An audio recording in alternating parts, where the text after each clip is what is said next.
Hello everybody, and welcome back to the show. As some of you already know, this is Old Fashioned Week, a time when we get to celebrate one of America's oldest cocktails. And on that light, I'd like to take today to cover one of my personal favorites, one of America's other oldest cocktails, the Sazerac. Now hold on a second. Before we go jumping into anything, I know what you're probably thinking.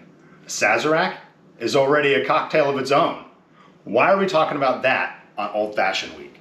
Well, hear me out for just a second. There was a time long ago, you'd enter a dimly lit building, approach the gentleman behind the counter, and you'd ask for, "What can I get you?" A cocktail, the old-fashioned way.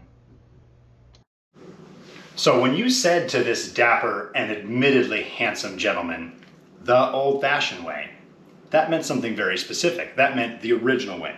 The original way that the drink was created as a cocktail. And that meant whiskey, sugar, water, and aromatic bitters. The core staples and the original way that an old fashioned was created. But our modern day culture often relabels things, rebuilds them, modernizes them essentially. So the old fashioned that we used to know has been broken down into more of a formula than a very specific. This formula has three basic components: a spirit, a sweetener, and spices. So what is it that goes into a Sazerac? I'll bet you can't guess where I'm going with this one.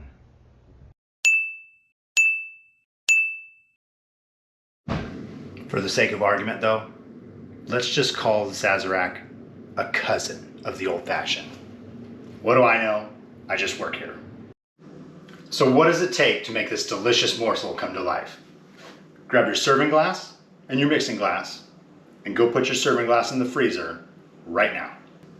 Get a good rye so this drink doesn't die. If you're not sure which one to go with, there's one conveniently named Sazerac Rye.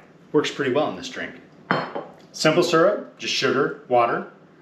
Peychaud bitters, which is the Worcestershire of the bitters community because we can never pronounce this right.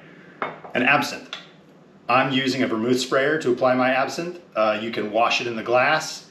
You can spray it in. Either way, you're going to need some absinthe. Grab your mixing glass and let's get started. Add 3 dashes of our Peychaud bitters. 1/4 ounce simple syrup. And grab your Michters Sazerac, 2.5 ounces.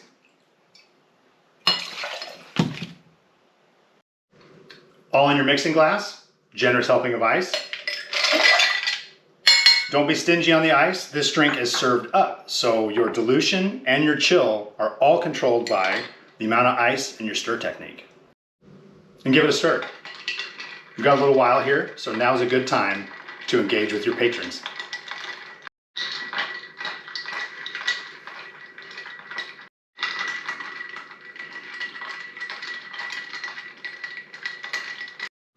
Now that you're done stirring, go grab that glass that you put in the freezer earlier. If you take a look at it, it's nice and frosty, cold, perfect for a drink like this that you're serving up. But I'll warn you, if you want to make this drink look pretty, don't touch the glass. Gives you a big smudge and you got to push it to the side and get another one. Take your beautifully frosted glass, take your absinthe sprayer, give it a couple spritz, maybe 1, maybe 2, your pick. You're ready to pour. Got your freshly stirred drink, your serving glass, your strainer. Strain into your serving glass.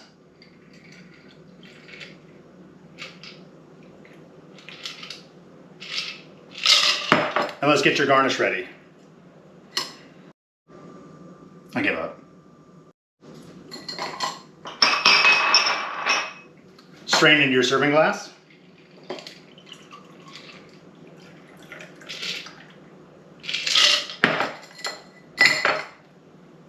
And grab your garnish.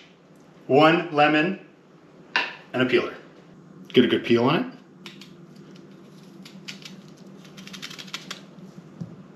And then we're going to express.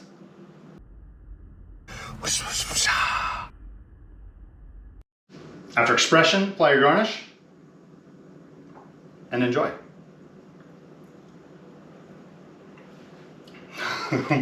What the? Apply your garnish and enjoy. Pinky's out or it doesn't count.